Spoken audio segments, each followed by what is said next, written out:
اللهم صل على محمد وعلى آل محمد كما صليت على إبراهيم وعلى آل إبراهيم إنك حميد مجيد اللهم بارك على محمد وعلى آل محمد كما باركت على إبراهيم وعلى آل إبراهيم إنك حميد مجيد۔ محترم بزرگوں، دوستوں اور ہمارے عزیز ساتھیوں، اللہ تعالیٰ کی مہربانی ہے، اللہ تعالیٰ نے کرم فرمایا اور نوازش کی اور اپنی بخشش والی مجلس میں بیٹھنے کی توفیق عطا فرمائی اور بیٹھ کر عمل کرنے کی نیت سے اللہ نے ہمیں بٹھایا اور عمل پر کھڑا کیا۔ یہ کوئی آسان بات نہیں ہے کہ کوئی عمل کی نیت سے بیٹھتا ہو اور عمل پر کھڑا ہو جاتا ہو۔ بہت سارے لوگ عمل کی نیت سے بیٹھتے ہیں اور پھر وہ دوسرے کام میں مشغول ہو جاتے ہیں، انہیں پتہ بھی نہیں ہوتا کہ کس نیت سے وہ آئے تھے۔ اور بہت سارے لوگ عمل تو شروع کرتے ہیں لیکن بیچ میں سے شیطان اس کو اچک لیتا ہے اور اس کو کہاں کہاں لیے پھرتا ہے، حتیٰ کہ اعمال پورے ہو جاتے ہیں تو بعد میں پتہ چلتا ہے کہ وہ کس نیت سے آئے تھے اور کس عمل میں ہاتھ لگایا، اور ان کا دھیان، ان کی فکر، ان کے خیالات نے ان کو کہاں کہاں تک پہنچا دیا۔ اور نماز میں اکثر بیشتر ایسا ہوتا ہے، تو ایسی صورت میں بندہ کتنا مجبور ہے اور یہ کہ کوشاں بھی نہیں ہے، کوششوں میں سے شیطان اچک لیتا ہے۔ پر کیف اللہ اپنے بندوں کی مجبوریوں کو اور کمی کوتاہیوں کو اچھی طرح جانتا ہے۔ پڑوسی کا حق کیا ہے؟ آپ صلی اللہ علیہ وسلم نے اپنے حدیث نبویہ میں ارشاد فرمایا کہ حضرت ابو ہریرہ رضی اللہ عنہ روایت کرتے ہیں کہ نبی کریم صلی اللہ علیہ وسلم نے ارشاد فرمایا، ایک دوسرے کو ہدیہ دیا کرو، ہدیہ دلوں کی رنجش کو دور کرتا ہے، ہدیہ دلوں کی رنجش کو دور کرتا ہے۔ کوئی پڑوسن اپنی پڑوسن کے ہدیہ کو حقیر نہ سمجھے، کوئی پڑوسن اپنے پڑوسن کے ہدیہ کو حقیر نہ سمجھے، اگرچہ وہ بکری کے کھر کا ایک ٹکڑا ہی کیوں نہ ہو، اگرچہ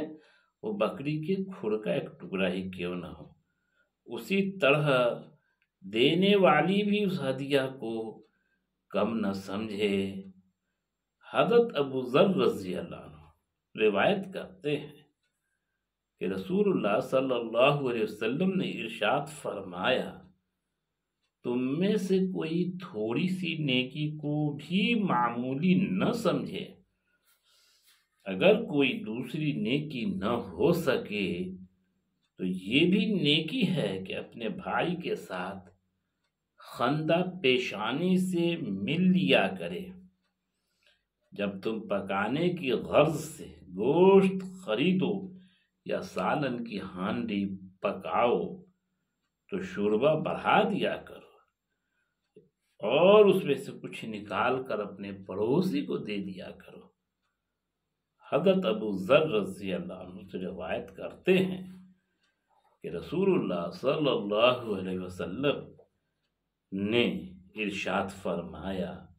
تمہیں میں سے کوئی تھوڑی سی نیکی کو بھی معمولی نہ سمجھے، اگر کوئی دوسری نیکی نہ ہو سکے تو یہ بھی نیکی ہے کہ اپنے بھائی کے ساتھ خندہ پیشانی سے مل لیا کرے۔ جب تم پکانے کے غرض سے گوشت خریدو یا سالن کی ہانڈی پکاؤ تو شوربہ بڑھا دیا کرو۔ اور اس میں سے کچھ نکال کر اپنے پڑوسی کو دے دیا کرو۔ حضرت ابو ہریرہ رضی اللہ عنہ سے روایت ہے کہ رسول اللہ صلی اللہ علیہ وسلم نے ارشاد فرمایا، وہ شخص جنت میں داخل نہ ہو سکے گا جس کی شرارتوں سے اس کا پڑوسی محفوظ نہ ہو۔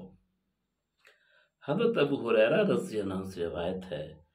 کہ رسول اللہ صلی اللہ علیہ وسلم نے ارشاد فرمایا، وہ شخص جنت میں داخل نہ ہو سکے گا جس کی شرارتوں سے اس کا پڑوسی محفوظ نہ ہو۔ حضرت ابو ہریرہ رضی اللہ عنہ فرماتے ہیں کہ رسول اللہ صلی اللہ علیہ وسلم نے ارشاد فرمایا کہ جو شخص اللہ تعالی اور آخرت کے دن پر ایمان رکھتا ہے اس کے لیے لازم ہے کہ اپنے پڑوسی کے ساتھ اکرام کا معاملہ کرے۔ صحابہ رضی اللہ عنہ نے عرض کیا کہ یا رسول اللہ صلی اللہ علیہ وسلم، پڑوسی کا حق کیا ہے؟ پڑوسی کا حق کیا ہے؟ آپ صلی اللہ علیہ وسلم نے ارشاد فرمایا، اگر وہ تم سے کچھ مانگے تو تم اسے دے دو، اگر وہ تم سے مدد چاہے تو تم اس کی مدد کرو، اور اگر وہ اپنی ضرورت کے لیے قرض مانگے تو اسے قرض دے دو، اگر وہ تمہاری دعوت کرے اسے قبول کرو، اگر وہ بیمار ہو جائے تو اس کی بیمار پرسی کرو، اگر اس کا انتقال ہو جائے تو اس کے جنازے کے ساتھ جاؤ، اگر اسے کوئی مصیبت پہنچے تو اسے تسلی دو، اپنی ہانڈی میں گوشت پکنے کی مہک سے اسے تکلیف نہ پہنچاؤ، کیونکہ ہو سکتا ہے کہ تنگ دستی کی وجہ سے وہ گوشت نہ پکا سکتا ہو، مگر یہ کہ اس میں سے کچھ اس کے گھر بھی بھیج دو، اور اپنی رحمت اپنی عمارت اس کی عمارت سے اس طرح بلند نہ کرو کہ اس کے گھر کی ہوا رک جائے، مگر یہ کہ اس کی اجازت سے ہو۔ حضرت ابن عباس رضی اللہ عنہ فرماتے ہیں کہ رسول اللہ صلی اللہ علیہ وسلم نے ارشاد فرمایا، وہ شخص کامل مومن نہیں ہو سکتا، وہ شخص کامل مومن نہیں ہو سکتا جو خود تو پیٹ بھر کر کھائے اور اس کا پڑوسی بھوکا رہے۔ حضرت ابو ہریرہ رضی اللہ عنہ روایت کرتے ہیں کہ ایک شخص نے عرض کیا، یا رسول اللہ صلی اللہ علیہ وسلم، فلانی عورت کے بارے میں یہ مشہور ہے کہ وہ کثرت سے نماز، روزہ، صدقہ، خیرات کرنے والی ہے، لیکن اپنے پڑوسیوں کو اپنی زبان سے تکلیف دیتی ہے، یعنی برا بھلا کہتی ہے۔ رسول اللہ صلی اللہ علیہ وسلم نے ارشاد فرمایا، وہ دوزخ میں ہے۔ پھر اس شخص نے عرض کیا، یا رسول اللہ صلی اللہ علیہ وسلم، فلانی عورت کے بارے میں یہ مشہور ہے کہ وہ نفلی روزہ، صدقہ، خیرات اور نماز تو کم کرتی،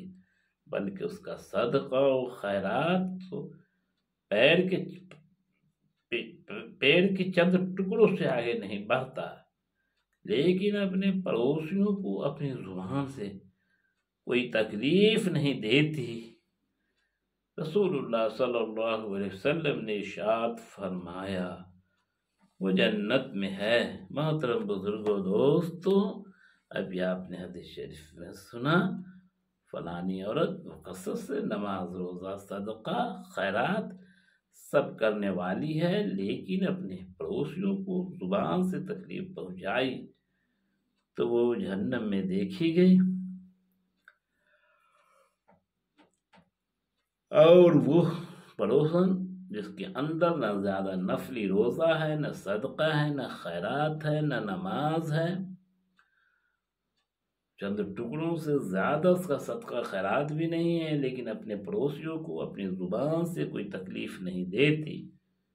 تو یہ پیارے آقا حضرت محمد صلی اللہ علیہ وسلم نے بتایا کہ وہ جنت میں ہے۔ اس سے صاف پتہ چلتا ہے اپنے فرائض کے بعد لوگوں کے حق کو مارنے سے، لوگوں کا حق مارنے سے بچنا ہے، لوگوں کو اس کا حق دے دیں، اور اپنی زبان سے کوئی تکلیف دینے والی چیز کسی سے نہ کہیں، ہو جائے تو معافی تلافی کر لیں۔ اللہ تعالی ہم لوگ کو اس میں سمجھ بوجھ کی توفیق عطا فرمائے۔ سبحان اللہ وبحمدہ، سبحانک اللہم وبحمدک، اشہد ان لا الہ الا انت، استغفرک واتوب الیک۔ سبحان ربک رب العزت عما یصفون، والسلام علی المرسلین، الحمد للہ رب العالمین۔